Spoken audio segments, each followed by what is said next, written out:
في القليوبية، وهي عندها مشكلة انها ست كبيرة في السن و... بتعول، ما عندهاش دخل خالص. ومن ضمن المشاكل اللي قابلتنا هناك انها مش متكلمة، يعني سمعها طبعا ضعيف شوية، فبتتكلم قليل جدا. على بس ما فهمنا منها ايه الموضوع وايه المشكلة خدنا وقت، لكن صورنا لكم الحالة ونوريها لكم دلوقتي عشان نحاول نعمل لها حاجة مع حضراتكم ان شاء الله. تعالوا نشوف الحاجة دولت ونجي لكم تاني. سهم الإيمان انطلق زلزل قلوب الكافرين والوعد لما صدق النهارده احنا في 100 حلفة جايين نشوف حكاية مصرية جوه البيت ده، حكاية الحاجة دولت. تفاصيل كتير هنعرفها، وزي ما اتعودنا مع بعض ان كل مشكلة بنعرضها على ارض الواقع بنتعاون مع بعض ان شاء الله علشان نحلها.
اللي يعيش ما يشوف واللي يلف يشوف اكتر. النهارده احنا في 100 حلفة ومعانا امنا الكريمة الحاجة دولت، هنتعرف عليها وعلى مشكلتها. الحاجة دولت ازاي حضرتك؟ الله يسلمك يا حاج.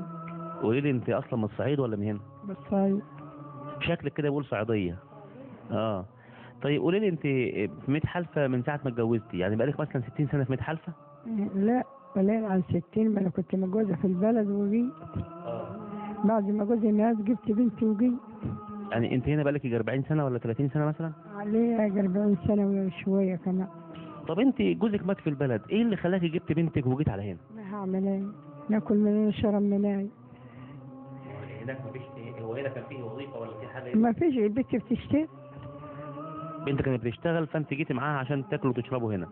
هنجي ناكل منين؟ انا جوزي مات. طب بنتك بتشتغل ايه يا حاج؟ بتروح في بيوت كده وتشتغل فواتير. يومية كده؟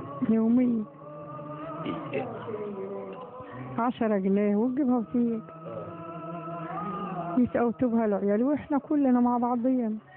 هو يا حاج 10 جنيه اليومين دول بتكفي حد؟ هنعمل ايه؟ هنعمل ايه؟ بتاع ربنا. طب بنتك متجوزة ولا مش متجوزة؟ لا مش متجوز، جوزها ميت. حتى خلفت البنت اللي معاها الكبيرة دي اللي مخلفة، خلفتها وخلصت قبل ما تخلفها كمان. كانت حامل فيها. عندها كم سنة دلوقتي بنتها؟ بنتها ما هي بره هيك. كبير. متجوزة هي كمان؟ طب وجوزها فين؟ جوزها مات. هو يعني انت عندك بنتك زوجها ميت وبنتها كمان زوجها ميت؟ جوزها ميت. انت الأوضة دي يا حاجة إيجار ولا تمليك ولا ايه؟ لسه ده إيجار. 100 جنيه. والحمام مشترك علينا كلنا. طب عندك مريضة عندك يا حاجة؟ انا عارف ان انت مريضة، بس عايزك برضه تعرف المشاهد انت ايه حالتك بالظبط. مريضة بقى، عندي السكر وعندي كلى، تعبان شوية، والسكر باخد ده علاج وده علاج. علاجك في الشهر بيتكلف كام تقريبا يا حاج؟ بيتكلف اكتر من 300 جنيه يا حاج.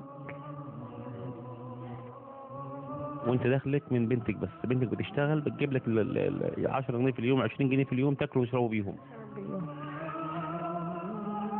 طب قولي لي يعني انت دلوقتي نفسك في ايه؟ تطلبي ايه مننا واحنا معاكي عشان المشاهدين لما يشوفوكي يحاولوا يساعدوك ان شاء الله؟ اللي ربنا يقسمه لي، اللي ربنا يقسمه. انا مش قايله حاجه، ان كانوا يشوفوا لنا حته بيت، حته شقه ونقعد فيها، بس اوضه صغيره علينا من العيال اللي انا قاعده فيها دي، والعلاج عاوزاه، عاوزه علاج يا حاج، هعمل ايه؟ مع ربنا كله. ان شاء الله يا حاجه دولة ربنا يكرمك كده، واولاد الحلال يساعدوكي في انك يوفروا لك شقه تسكني فيها، والعلاج برضو بتاعك شهريا ان شاء الله يبعثوا لك مبلغ ان شاء الله. والبركه فيكم وفي انفاسكم، والبركه فيكم. ربنا يخليك يا حاج، ونشوفك على خير ودايما كده تكون منوره باذن الله دايما كده. يا رب يا ابني يا رب.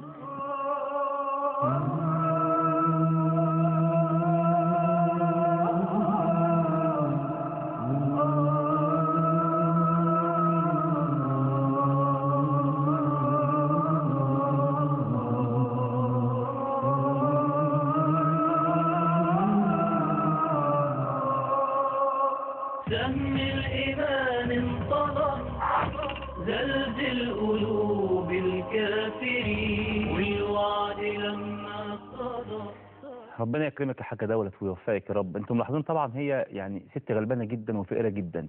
هي قاعدة في أوضة في بيت، الشقة مشتركة، كل أوضة فيها أسرة، والحمام مشترك، ودخلها بنتها بتشتغل في اليوم ب10 جنيه ولا حاجة، بتصرف على البيت. بنتها مطلقة ومعاها أولاد، وأم بنتها اللي هي وبنتها التانية كمان مطلقة ومعاها أولاد، فكله يعني كده بيصرف من الدخل اللي هو 10 أو 20 جنيه في اليوم. تتكلف علاج 300 جنيه في الشهر، يعني 10 جنيه في اليوم علاج بس. ده طبعا بالإضافة للأكل والشرب، والإضافة لإيجار البيت والكهرباء. فطبعا محتاجين بقى حد من حضراتكم يتكفل بيها، يجيب لها إما شقة تسكن فيها، أو مرتب شهري تصرف منه على علاجها إن شاء الله. تواصل مع أي حالة من حالات برنامجنا، تبعت رسالة SMS على رقم بلدك فيها اسمك ورقم تليفون حضرتك، ومكتوب فيها قافلة والاسم ورقم التليفون جوه الرسالة نفسها. هنتصل بحضرتك ونحاول نوصلكم ببعض أو نحل المشاكل من خلال حضراتكم إن شاء الله تعالى.